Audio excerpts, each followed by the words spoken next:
Yes, Dabber Cats, I'm back. Dabber Cats, November 3, Sunday. Nandito tayo sa site natin, sa mini project natin. Bali, Dabber Cats, I'm back talaga. Nahinto tayo ng week 15 sa pagbablog natin ng retrofitting and renovation of old house. So talagang hindi ko na kinunan weekly dahil medyo paulit-ulit yung sequence ng trabaho. Pintura, repair, pintura. Ngayon, lumipas ang isang buwan. Eto, bumalik ako. Tingnan natin ang progress. Dabber Cats, kung makikita nyo sa likod, meron ng mga handrail, staircase handrail. Ayan. So, baliktarin ko yung camera para makita nyo lahat. Okay. Yes, Dabber Cats, nandito tayo sa labas ngayon. Medyo masikip pa dahil puno pa ng scaffolding. So, nandito tayo sa harapan. Dabber Cats, makikita nyo tong harapan. Ito yung mahabang fixed glass. Ayan, 4 na panel yan. Meron na siyang grills, kaya lang hindi pa napinturahan.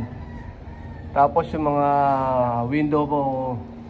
windows natin, ayan, may mga grills na rin. Naikabit natin. Ngayong linggo na to. Aray ko!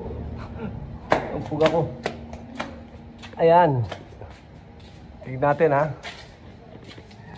Ayan, Dabber Cats. Kompleto na. May grills na rin dito. Ayun, 2 sa taas. Hindi masyadong kita. Ayun, basta may 2 na. So, kompleto na. Secure na yung yung bahay. O, pasok tayo, Dabber Cats, Kung makikita nyo ngayon. Ayan yung double height natin na living room. Yung kisame niyan, nakita nyo, taas, double height. May mga ilaw na rin. Cove light na lang kulang dyan.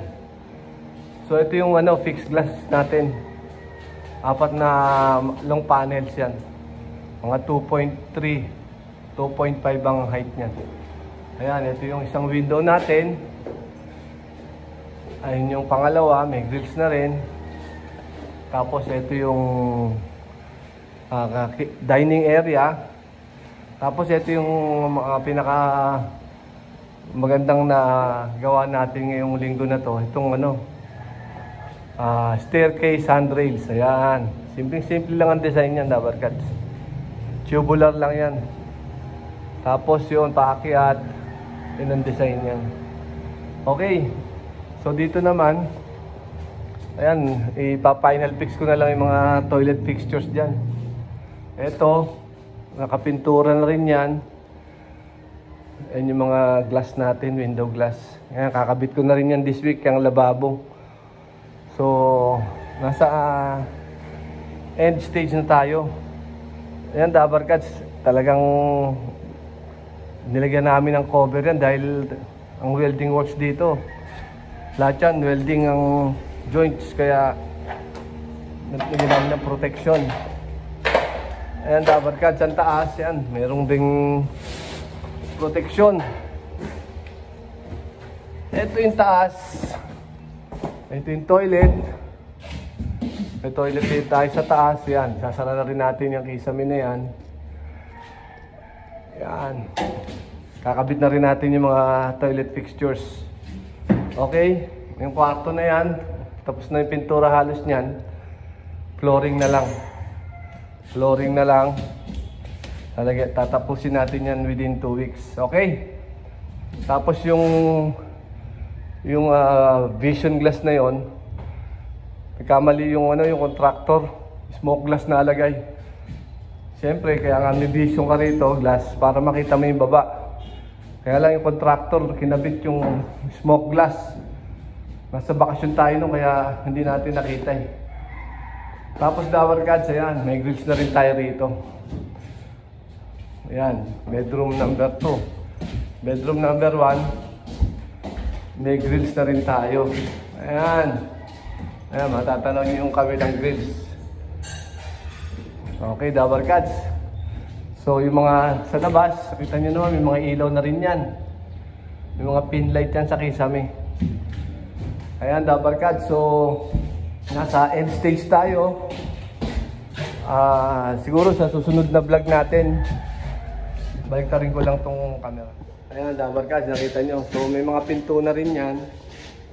Mga bedrooms, may mga wooden doors na rin yan nakakabit. So, ayan, Dabarkads, ang progress natin ng 1 month na hindi ko pagbablog. Dahil nag-bakasyon din tayo, pero tuloy naman ang gawa rito. Naka-supervise naman tayo kahit nasa malayo tayo.